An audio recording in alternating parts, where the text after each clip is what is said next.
Debemos actuar de forma radical. Los judíos deben irse de Europa, pero si no quieren marcharse por voluntad propia, no veo más solución que el exterminio. Cuando pienso en ello, me doy cuenta de que soy extraordinariamente humano.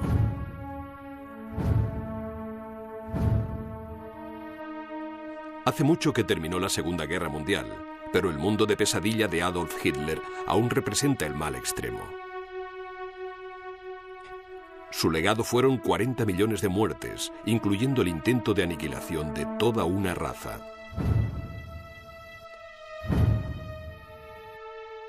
Pero ¿cómo pudo un solo hombre llevar al mundo al borde de la destrucción?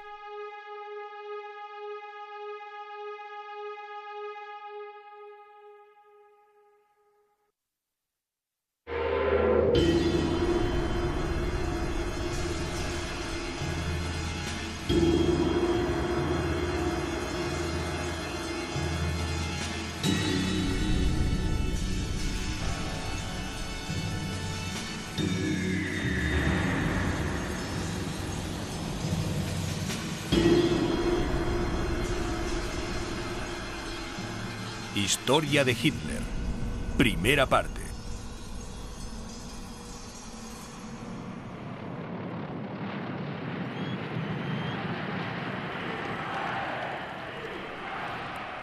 Resulta conveniente clasificar a Hitler como algo extraño, una aberración monstruosa, de algún modo distinta al resto de nosotros, pero sigue incomodándonos el hecho de que era humano. A pesar de ser el individuo más filmado y sobre el que más se ha escrito de la historia, sigue siendo una figura misteriosa, perdido entre filmaciones parpadeantes, eclipsado por el horror que desencadenó.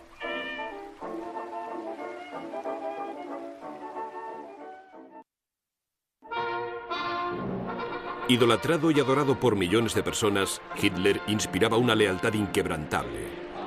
Winston Churchill le describió como ese hombre retorcido, depositario y personificación de un odio que destruye el alma. Pero para sus devotos seguidores era un héroe mítico y amenazador envuelto en una capa de justa venganza. Pero, ¿qué le dio a este hombre el poder de desencadenar la mayor matanza de masas en la historia de la humanidad? Denn als unsere Partei gerade 7 Mann hoch war, sprach sie schon 2 Grundsätze aus. Erstens, sie wollte eine wahrhaftige Weltanschauungspartei sein.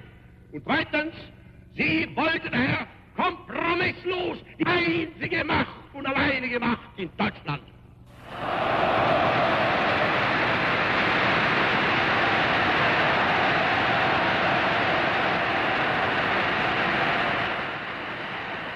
Hipnótico orador, fue con las palabras que Hitler transformó a Alemania de una república a una dictadura brutal. Fue con las palabras que lideró a su país por el camino de la guerra. Es a través de las grabaciones de sus discursos y conversaciones que debemos intentar comprenderle.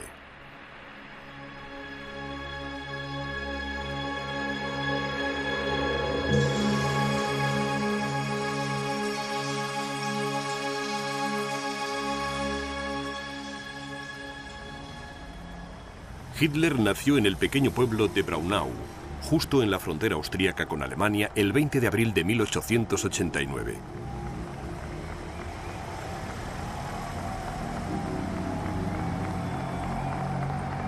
Fue el cuarto hijo de Clara, cuyos 3 primeros hijos habían muerto siendo aún pequeños.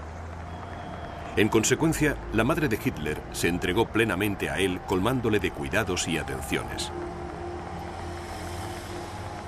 El joven Adolf era un niño impaciente, gandul e infeliz que no se llevaba muy bien con su autoritario padre, Alois, un funcionario de baja categoría. En el fondo, pensaba que su hijo debería ser funcionario del Estado, pero me asqueaba solo pensar que un día yo estaría encadenado a una silla de funcionario.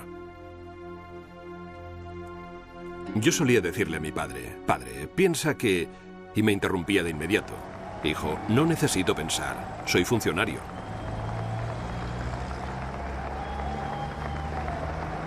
El colegio era ridículamente fácil. Lo que me gustaba lo aprendía. Lo que parecía irrelevante lo saboteaba por completo. Mis mejores asignaturas eran, con diferencia, geografía e historia. Siempre sacaba las mejores notas. Por otra parte, no tenía un comportamiento precisamente impecable. Me convertí en un pequeño cabecilla y era difícil de dominar. En realidad, la conducta de Hitler era perfectamente satisfactoria, pero nunca fue muy buen estudiante. Sus notas eran tan malas que se vio obligado a abandonar los estudios a los 16 años. Como de costumbre, la memoria de Hitler era altamente selectiva.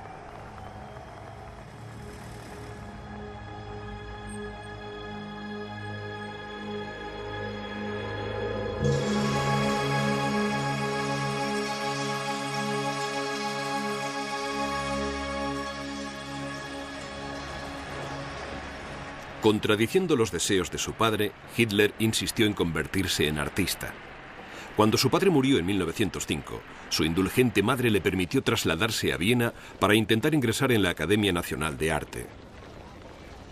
Sin embargo, aunque su trabajo era competente, incluso interesante, no impresionó a la junta académica y su solicitud fue rechazada.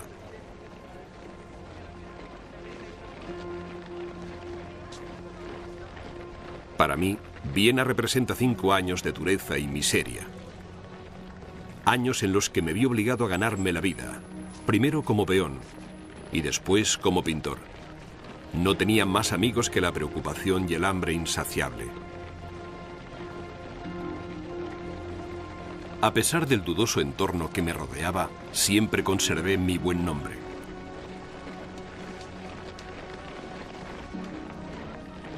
Hitler fue de una pensión de mala muerte a otra sin amigos ni intereses. Vivía de su pequeña pensión de orfandad y del poco dinero que su madre podía enviarle. Mataba el tiempo buscando teóricos políticos aficionados e insatisfechos sociales como él.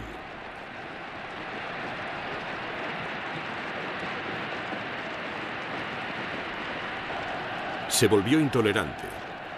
Odiaba el tabaco y el alcohol, a los marxistas, a los oficiales militares, el sistema educativo que le había rechazado y a los judíos.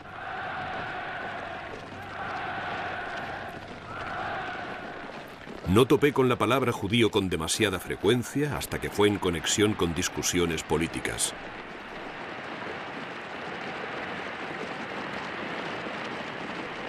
El hecho de que los judíos hubieran sido perseguidos convirtió en honor mi disgusto al oír comentarios críticos sobre ellos. Entonces, un día, mientras paseaba por el centro de Viena, me encontré con una aparición que llevaba un caflán negro y rizos de pelo negro. ¿Esto es un judío? Seguro que en Linz no tenían ese aspecto. Compré mi primer panfleto antisemítico, pero las acusaciones me parecieron monstruosas. Entonces, fuera donde fuera, empecé a ver judíos.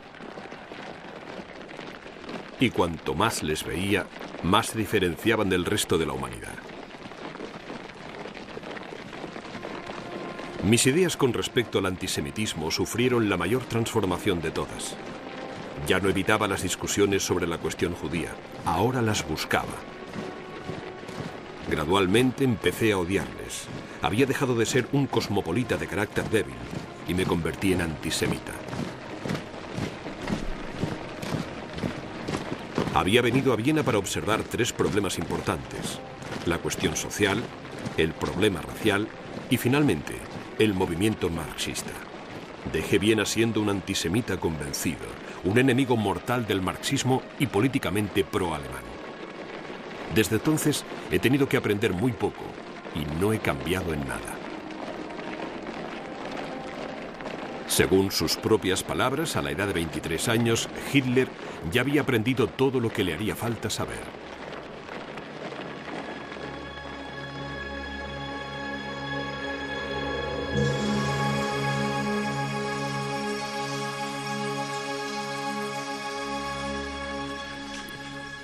Cuando la Primera Guerra Mundial se extendió por Europa, Hitler vio la oportunidad de cambiar su vida miserable y sin sentido. Como sabía que el destino de Alemania y Austria no se decidiría solamente en el ejército austríaco, me alisté en el ejército alemán. El cambio pareció irle bien. Los enfrentamientos de 1914 fueron una especie de redención de las vejaciones de mi juventud. Aún hoy no me avergüenza decir que me puse de rodillas y di gracias a Dios con el corazón desbordado. Sirviendo como soldado mensajero de la compañía y después como cabo, Hitler participó en 48 batallas, fue herido 2 veces y recibió la Cruz de Hierro de primera clase por su valentía en combate.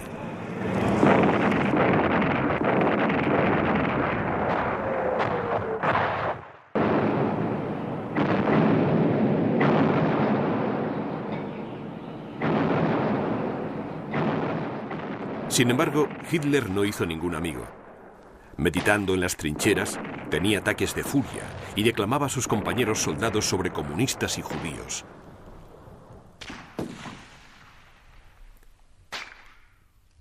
En octubre de 1918 quedó temporalmente ciego en un ataque con gas.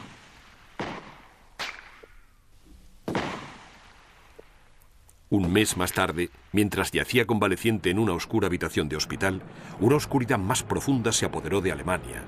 La guerra estaba perdida.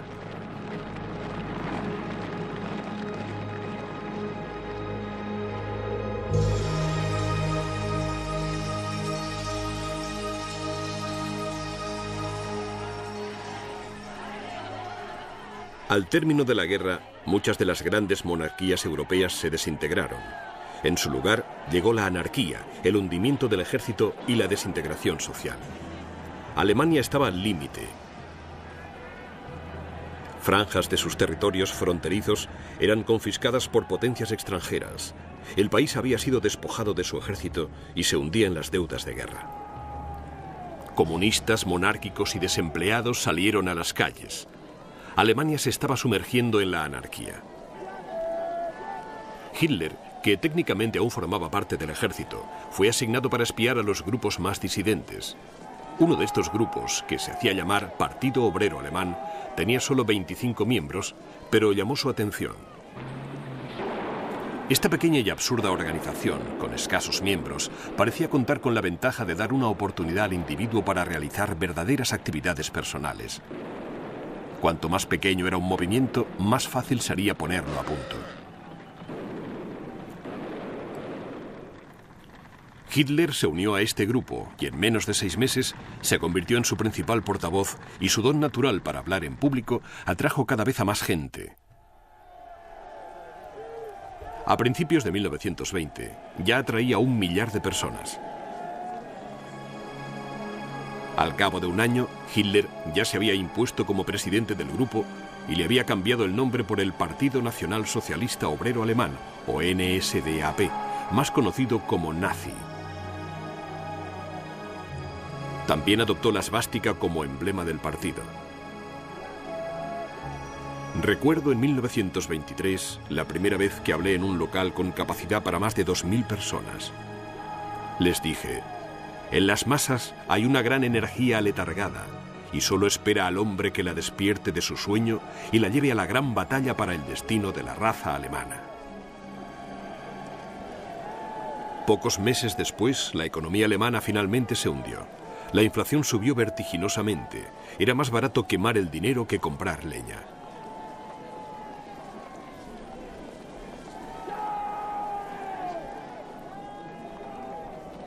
La miseria de nuestra gente es terrible de contemplar. Millones de personas están en el paro o muriendo de hambre. Toda la clase media se ha empobrecido. Cuando este colapso alcance a los campesinos alemanes, nos enfrentaremos a un desastre inconmensurable. A los trabajadores desempleados, Hitler les pregonaba los males del capitalismo, pero ante los capitalistas insistía en que era anticomunista. En todos los mítines tenía miembros del partido entre el público con órdenes para interrumpir durante frases meticulosamente preparadas, para dar la impresión de que eran expresiones espontáneas de la opinión pública. Estas interrupciones fortalecían mis argumentos. Hitler también organizó un variopinto grupo de matones callejeros a los que llamaba las SA, o camisas marrones. Mis tropas de choque, esos simpáticos granujas, con qué seguridad me seguían. Se entregaban en cuerpo y alma preparados para sabotear los mítines comunistas.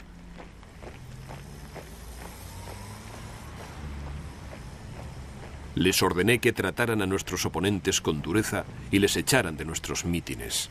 Yo desorganizaba los mítines de otros partidos, enviando a miembros de nuestro partido disfrazados de ujieres, pero con instrucciones de rebelarse y sabotear los mítines. En cuanto a su supuesta brutalidad, simplemente estaba algo cerca de la naturaleza.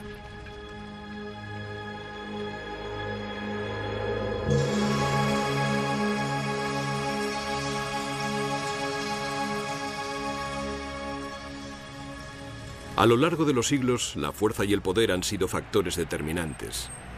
Solo la fuerza manda. La fuerza es la ley primordial. Si quieres guiar bien a la gente en un periodo difícil de la historia, no debes dudar de que cualquier individuo que activa o pasivamente se excluya de las actividades de la comunidad debe ser destruido. Los extremos deben combatirse con extremos. Debemos ser, antes que nada, los nacionalistas más fanáticos. La vida económica de una nación depende de la fortaleza de un Estado nacional. No depende de frases como libertad para el pueblo.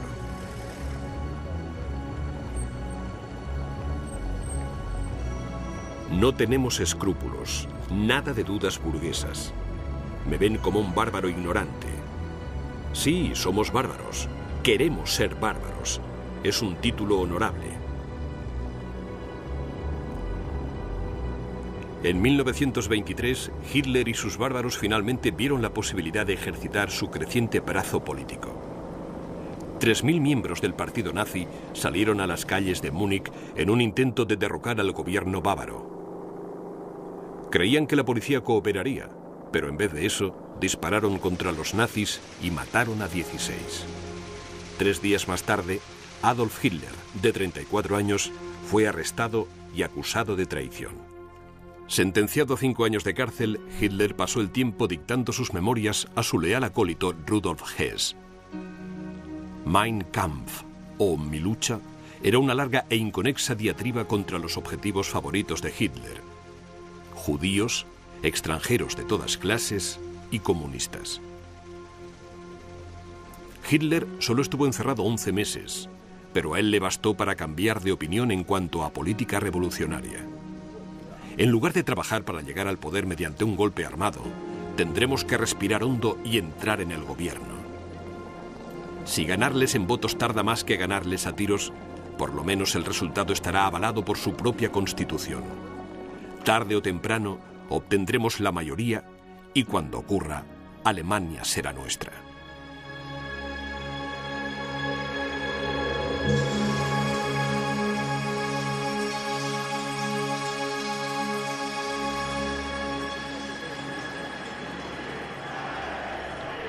Gracias a la feroz retórica de Hitler, las nuevas tácticas populistas del partido y la cada vez más grave crisis económica alemana, los 27.000 miembros que tenía el partido nazi en 1924 se convirtieron en casi 180.000 4 años más tarde. En 1928, los nazis consiguieron 12 escaños en la Asamblea Nacional Alemana. 2 años después, eran la segunda fuerza más votada de Alemania. Para nosotros, ganar escaños en el Parlamento no es un objetivo en sí, sino el medio para alcanzar un objetivo. No somos, por principio, un partido parlamentario. Sería una contradicción con nuestra actitud general. El partido no debe oxidarse en el Parlamento, no debe desgastarse en superfluas batallas de palabras, pero la bandera con el círculo blanco y la esvástica negra será izada sobre toda Alemania el día que marcará la liberación de nuestro pueblo.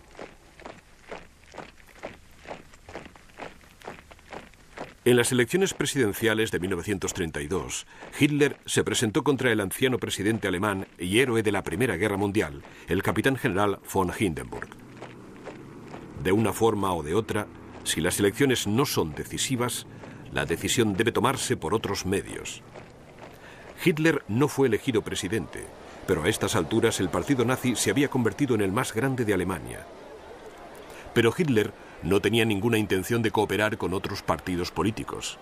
Y en un intento de controlar la violencia nazi, Hindenburg nombró a Hitler canciller. Al cabo de 6 meses, Hitler prácticamente gobernaba el país, ignorando por completo al octogenario Hindenburg. Cuando Hindenburg murió el siguiente agosto, el cargo de presidente y el de canciller se unificaron para crear el cargo de líder, Führer en alemán. ¡Ajá! ¡Qué gran inspiración tuve al rechazar el cargo de presidente del Reich! ¿Pueden imaginarlo? Presidente Adolf Hitler. No hay título mejor que el de Führer.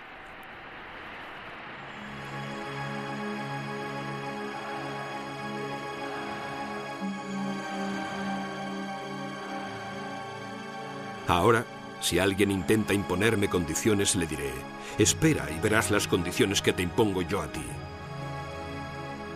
Solo yo lidero el movimiento. Nadie me impone sus condiciones. Hitler solo había tardado 10 años en ascender de insignificante agitador político a señor absoluto de Alemania.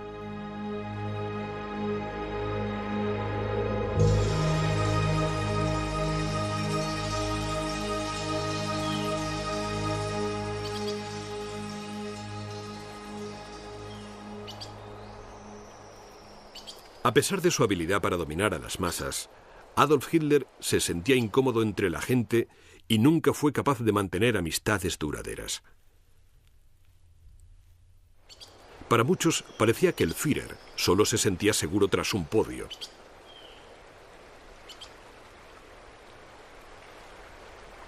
En las ocasiones formales se mostraba inquieto, se tiraba de la ropa y se frotaba las manos. Para disimular su incomodidad, a menudo Hitler optaba por ser maleducado. En una ocasión, un admirador le preguntó al Führer cómo recibía a los embajadores extranjeros en una recepción. Es muy sencillo. Le miro directamente a los ojos hasta que pierde la compostura y entonces le pregunto: ¿le sienta bien el clima de Berlín a su excelencia? Y mientras farfulla una respuesta, yo ya me estoy dirigiendo a la siguiente persona. Sin embargo, a Hitler le gustaban particularmente las mujeres, y él a ellas. Se extasiaban ante sus ojos azules. El mundo está lleno de mujeres encantadoras. Mi tragedia particular es que, como jefe de Estado, siempre tengo a las damas más venerables como compañeras de cena. Preferiría ir y escoger a alguna secretaria o dependienta mona. Cuanto más grande es el hombre, menos importante es la mujer. Aún así, Hitler insistía en que había que respetar a las mujeres. Una sociedad en la que se considerara a las mujeres meras esclavas representaría una cara regresión para la humanidad. En tiempos prehistóricos, el matriarcado era una forma bastante extendida de organización social. Pero Hitler tenía sus límites. Detesto a las mujeres que se meten en política, y si encima se meten en cuestiones militares, se convierte en algo absolutamente insoportable. En ninguna sección del partido nazi una mujer ha tenido jamás el derecho de ocupar ni el puesto más insignificante.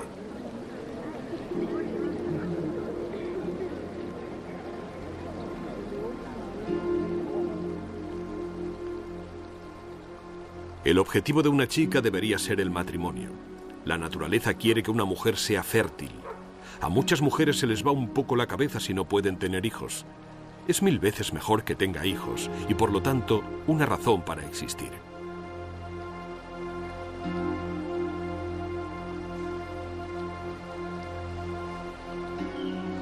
Muchas de las mujeres en la vida de Hitler procedían de familias humildes como la suya.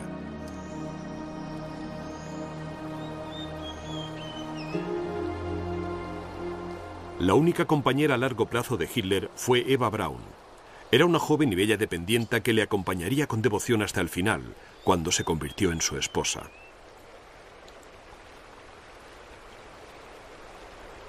Curiosamente, el cariño que Adolf Hitler sentía por los niños parecía genuino. Disfrutaba de su compañía y se le daba bien contar cuentos. Imitaba la voz de los diferentes personajes para deleite de su pequeña audiencia. Pero por muy encantadores que fueran, los niños también tenían un propósito en la Alemania de Hitler.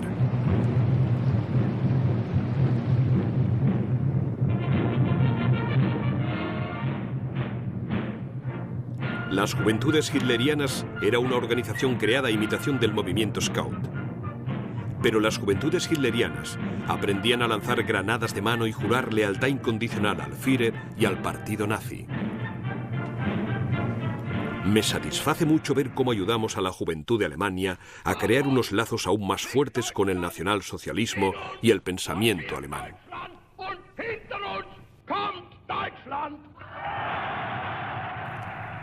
Cualquiera que conozca el espíritu de la juventud comprenderá que son ellos los que esperan con más alegría oír un grito de guerra. La juventud trabaja sin parar por una idea, a pesar de lo que las generaciones mayores hagan para detenerles.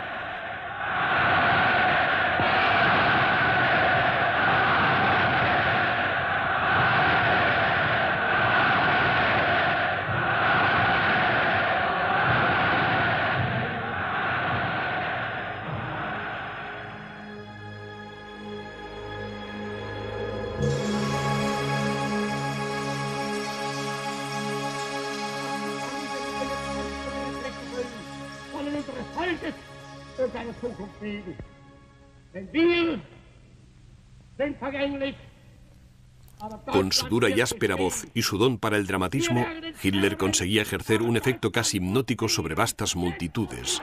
Pero su éxito no se basaba solo en la técnica. Era lo que decía. Como tantos líderes políticos antes y después de él, Hitler descubrió que una forma rápida y eficaz de unir a la gente era encontrando un enemigo común.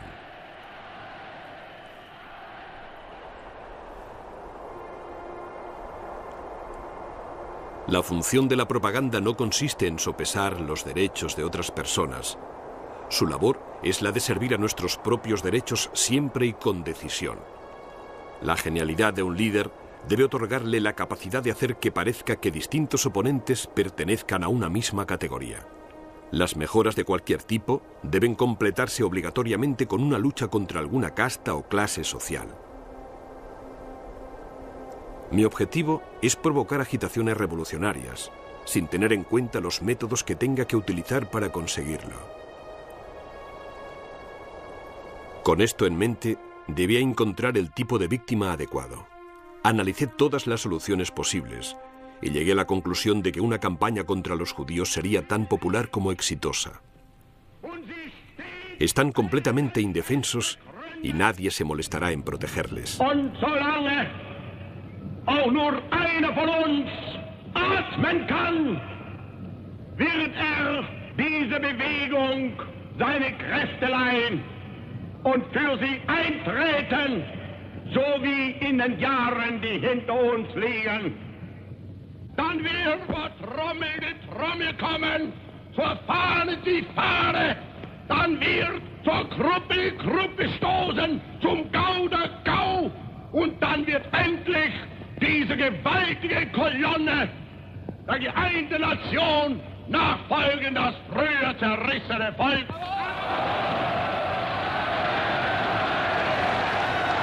Siempre iniciados con tonos casi susurrados, los discursos de Hitler se convertían en cuestión de minutos en fanáticas diatribas.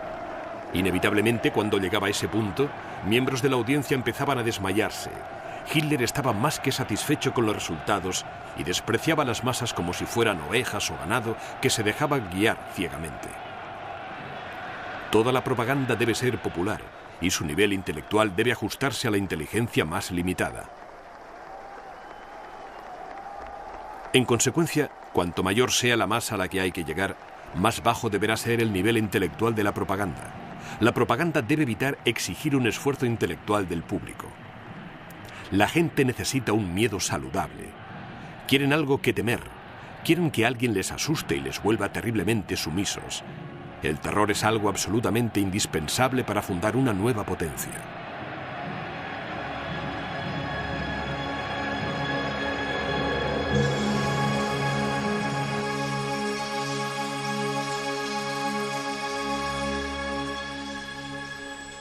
Uno de los secretos del éxito de Hitler fue comprender que distintos públicos necesitaban oír cosas distintas. Y no solo manipular a los alemanes se le daba bien. Debemos atraer a todos los pueblos germánicos de Europa hacia la línea de pensamiento alemana de forma sistemática. Pero la propaganda destinada para el extranjero no debe basarse en la utilizada para consumo nacional.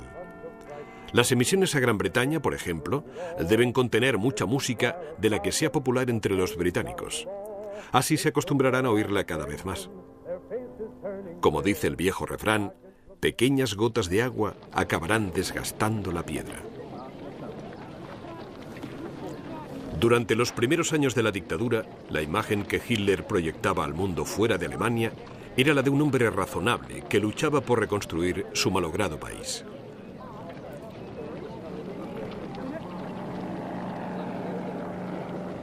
En Alemania, la gente decide cómo quiere vivir. Eligen a los jefes de gobierno. Por primera vez en la historia de Alemania, tenemos un Estado que ha abolido por completo todos los prejuicios sociales.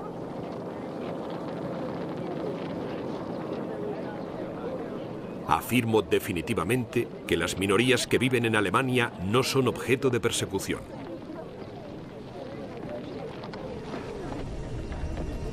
Los prejuicios clasistas no tienen lugar en un Estado socialmente avanzado como el nuestro. Favorecemos el desarrollo de la gente que vale. El partido debe permitir que el niño más pobre aspire a realizar las funciones más elevadas si tiene el talento para ello. Nuestra labor consiste en enseñar a los hombres a ver lo bonito y verdaderamente maravilloso de la vida y a no ser malicioso y rencoroso. Disfrutar de la belleza y evitar cualquier cosa que pueda ser nociva para las personas como nosotros.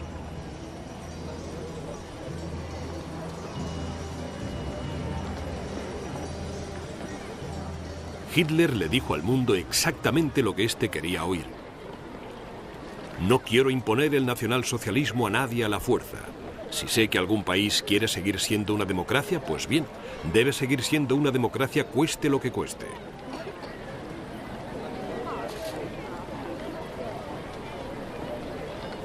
El gobierno nacional tiene como deber utilizar la igualdad de derechos como instrumento para asegurar y mantener la paz que el mundo necesita hoy más que nunca. Mis compañeros de partido me comprenderán cuando me oigan hablar de paz universal, desarme y acuerdos de seguridad mutua. Las naciones que se negaban a enfrentarse a sus peores temores se tragaron los cínicos tópicos de Hitler. Pero los compañeros de partido de Hitler sabían de sobra qué pensaba en realidad.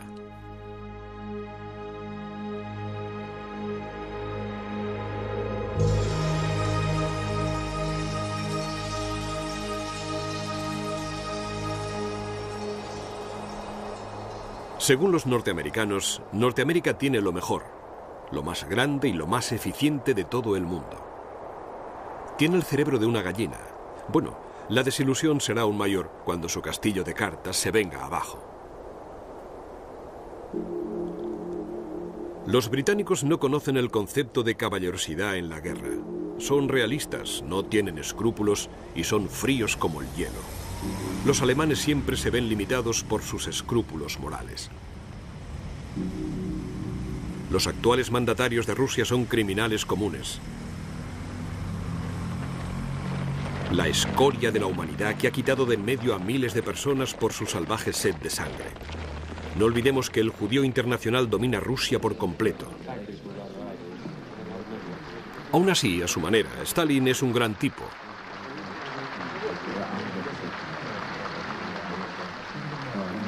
El veneno de Hitler llegó incluso a sus pocos aliados. La susceptibilidad de los italianos proviene de su complejo de inferioridad. Es la susceptibilidad de un pueblo que se siente culpable. La intolerancia de Hitler no se limitaba meramente a las nacionalidades. La religión era uno de sus objetivos favoritos. El cristianismo es una invención de mentes enfermas. Promulga dogmas inconsistentes y los impone a la fuerza. La simple visión de uno de esos abortos en sotana me saca de mis casillas.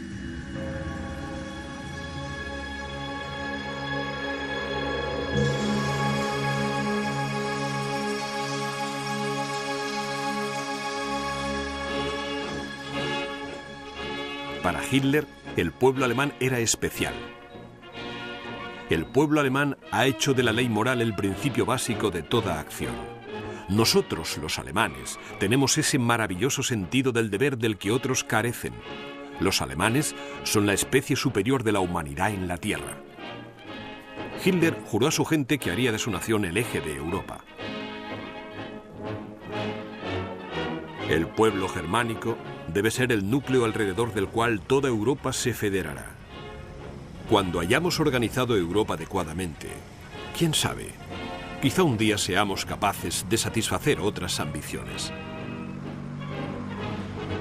De hecho, Hitler satisfizo otras ambiciones desde el primer día. Nunca considere seguro el Reich, a menos que esté en disposición de dar a cada uno de sus descendientes un pedazo de tierra en propiedad. Para garantizar espacio habitable para el pueblo alemán, debemos pensar primero en Rusia y en sus estados fronterizos. Las circunstancias deben adaptarse a los objetivos, y esto es imposible sin la invasión de países extranjeros o el ataque a propiedades extranjeras. Mi política a largo plazo aspira a tener 100.000 millones de alemanes instalados en los territorios conquistados. Los colonos alemanes de nuestras nuevas colonias en el este deberán vivir en bonitas y espaciosas granjas. Más allá, habrá otro mundo en el que los rusos podrán vivir como quieran.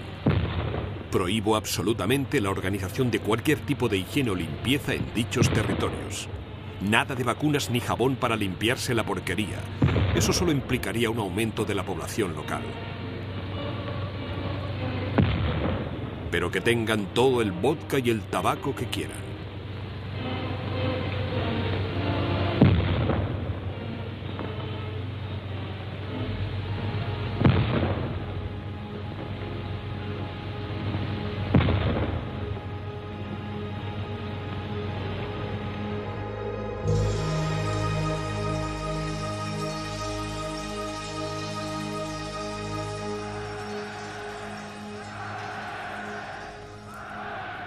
Desgraciadamente para la historia, Hitler no era de los que hablan mucho y hacen poco.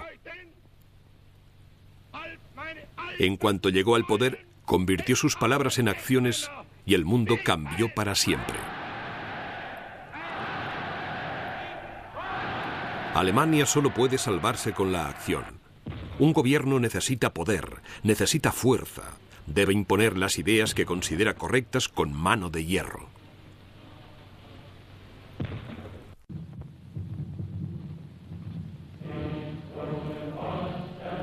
La democracia es fundamentalmente no alemana, es judía.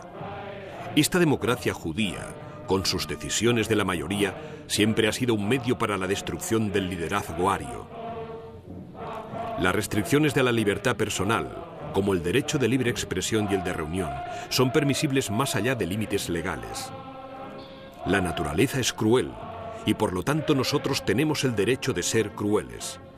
Si envío a la flor y nata de la juventud alemana a la lluvia de acero de la próxima guerra, sin tener ni el menor remordimiento por la valiosa sangre alemana que se derramará, ¿no debería tener también el derecho de eliminar a millones de seres de una raza inferior que se multiplican como gusanos?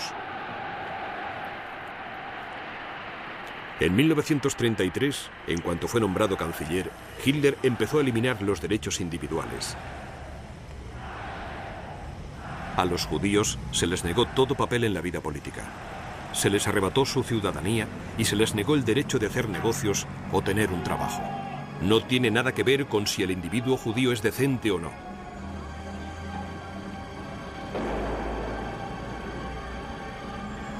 Mi primera labor será la aniquilación de los judíos. Haré construir filas de horcas. Se colgará a los judíos indiscriminadamente y se les dejará colgando hasta que apesten.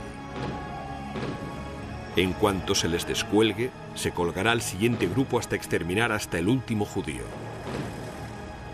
Es un espectáculo vergonzoso ver cómo todo el mundo democrático rezuma simpatía por el pobre y atormentado pueblo judío.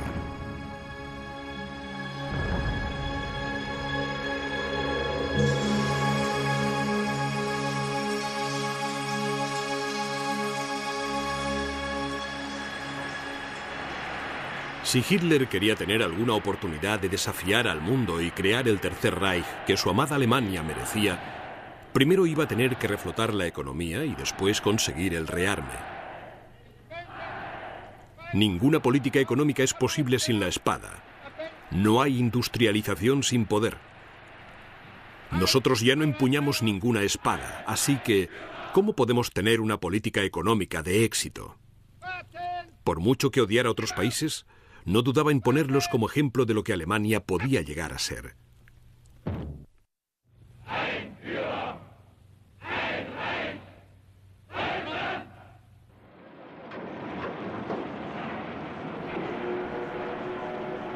En Norteamérica todo está fabricado a máquina. Así sus trabajadores no necesitan ser especializados y por lo tanto son sustituibles. En ese aspecto estamos muy por detrás de los norteamericanos.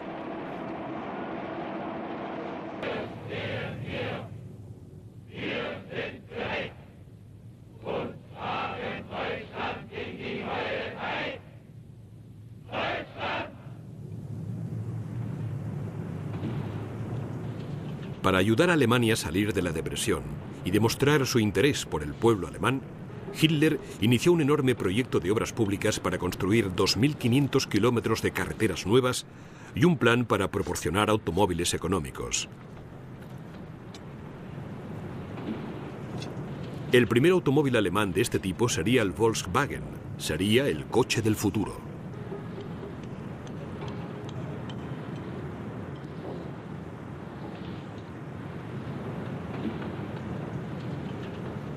Los coches económicos eran el menor de los problemas de Alemania. No contaba con prácticamente ninguno de los recursos naturales que requería la industria pesada. Conseguir bienes naturales quería decir cogérselos a otro, por la fuerza.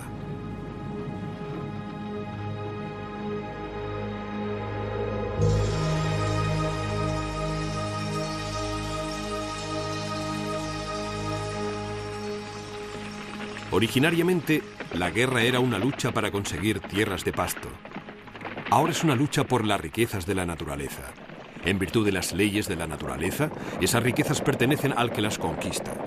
La ley de la selección natural justifica la lucha incesante, permitiendo la supervivencia del más fuerte. Hitler inició el rearme de su país en un claro desafío al Tratado de Versalles, que había desarmado a Alemania al término de la Primera Guerra Mundial.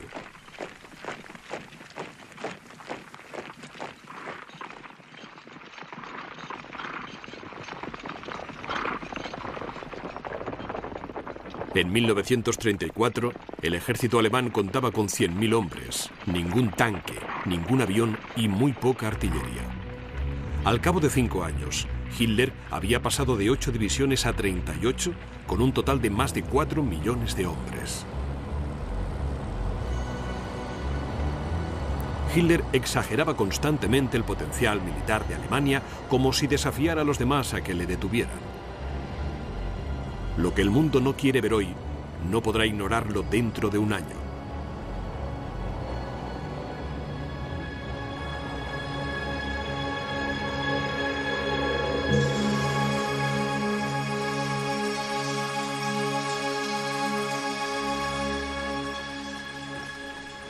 A pesar de su actitud y sus amenazas, Hitler sabía que Alemania no estaba preparada para una guerra prolongada. Sus recursos naturales limitados y la amenaza de un bloqueo naval impuesto por la Gran Bretaña requería algo nuevo, algo rápido y devastadoramente eficaz.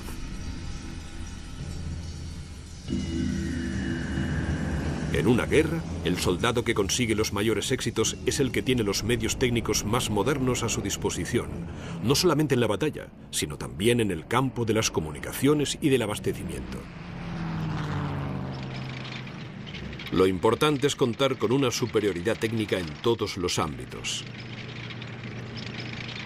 Debemos enfrentarnos al enemigo con novedades que le cojan por sorpresa para que podamos tener siempre la iniciativa.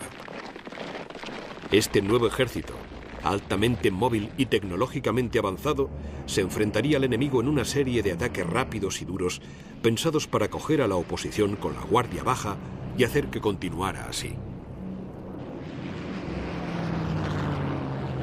Esta era la teoría básica de lo que Hitler llamaba Blitzkrieg, la guerra relámpago.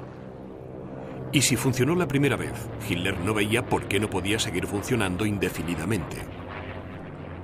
Atacaremos siempre primero, siempre daremos el primer golpe. No retrocederé ante nada.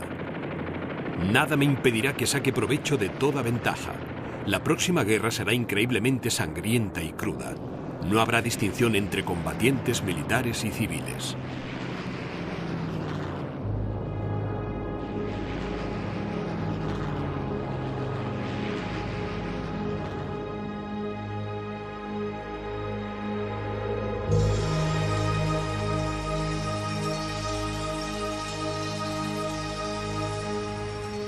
Alemania está perfectamente preparada para renunciar a todas las armas ofensivas. Alemania está preparada para llegar a un acuerdo solemne de no agresión. Como Estado fuerte que somos, estamos dispuestos a embarcarnos en una política de entendimiento con el mundo que nos rodea. No queremos nada de los demás, no tenemos ningún deseo ni petición. Queremos la paz. Mientras Hitler hablaba de paz, el ejército se preparaba para la guerra. El 27 de febrero de 1936, las fuerzas alemanas entraron en Renania, el antiguo corazón industrial de Alemania, que había sido dividido entre Francia y Bélgica después de la Gran Guerra. Una vez más, Hitler habló al mundo y esperó la reacción de Europa. Ahora que Renania ha recuperado la soberanía alemana y la igualdad, espero de todo corazón que la inteligencia y la buena voluntad de los gobiernos europeos responsables consigan mantener la paz para Europa. La paz es nuestro tesoro más preciado. Francia, Bélgica y Gran Bretaña no hicieron nada. Personalmente, Hitler sintió un gran alivio. Las 48 horas tras la marcha hacia Renania fueron las peores de mi vida. Si los franceses hubieran tomado Renania, hubiéramos tenido que retirarnos con el rabo entre las piernas. Los recursos militares de que disponíamos habrían sido totalmente inadecuados siquiera para una resistencia moderada. Para celebrar su primera gran victoria, Hitler y el partido nazi celebraron un gran rally en la ciudad de Nuremberg. Se regocijó con la anexión de Renania. Puede que en el extranjero no les gustemos, pero nos respetan y tenemos su atención. Eso es lo importante. Sobre todo, hemos dado la mejor de las suertes a millones de nuestros conciudadanos, su regreso a nuestro gran Reich alemán.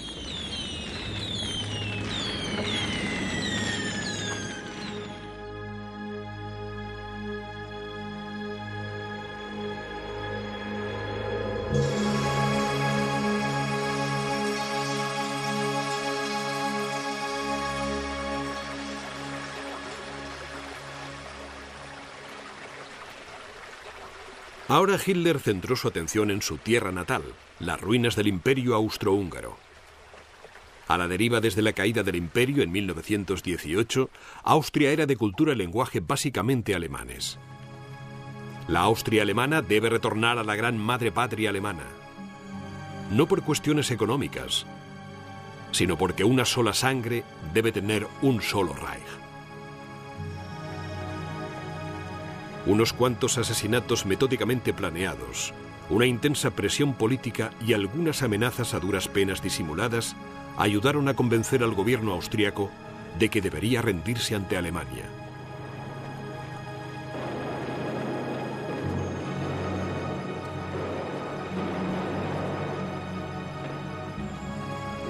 El 11 de marzo de 1938, el ejército alemán cruzó la frontera. Una vez más, el Reich de Hitler se expandía sin un solo disparo.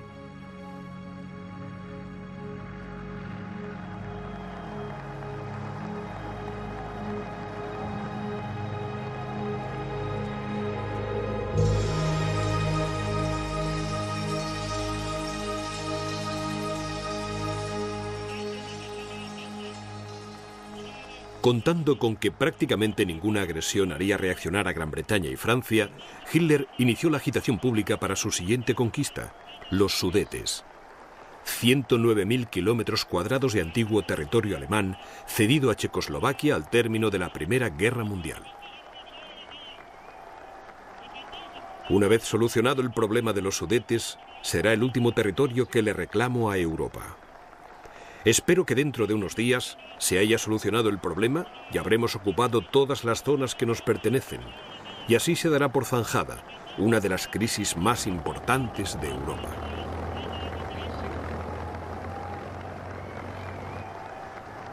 Me doy perfecta cuenta de cómo se siente Herr Hitler, que debe abogar por los otros alemanes. Una vez me dijo en privado, y anoche lo repitió públicamente, que en cuanto se haya zanjado el problema de los Sudetes, ese habrá sido el último territorio que le reclamará a Europa. El gobierno británico y el francés creyeron a Hitler, y a finales de 1938 firmaron un tratado de paz en Múnich permitiendo a Alemania que se quedara con los Sudetes y protegiendo a Checoslovaquia de posibles pérdidas futuras.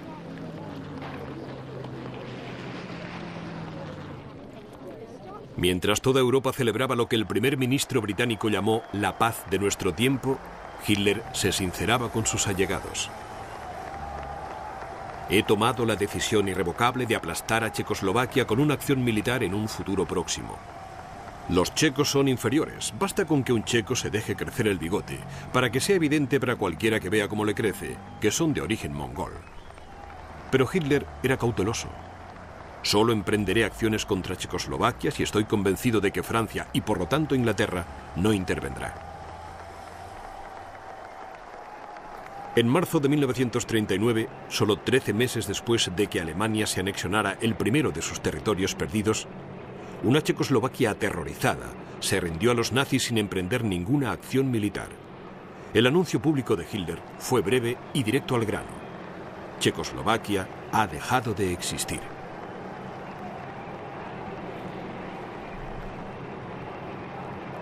La toma de Checoslovaquia solo 4 meses después de garantizar su seguridad no sería el último pacto que Hitler iba a romper ese año.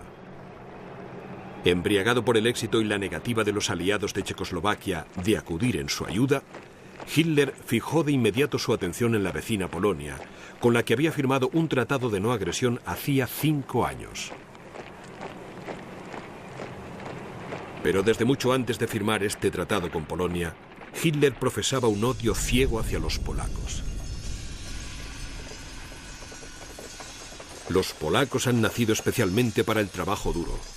Deberíamos utilizarles meramente como fuente de trabajo no especializado. Los polacos solo deberían tener un amo, los alemanes. Todos los representantes de la intelectualidad polaca deben ser exterminados. Me gustaría matar sin piedad a todos los hombres, mujeres y niños de la raza polaca o que hablen polaco. Adolf Hitler estaba a punto de abrir las puertas del infierno.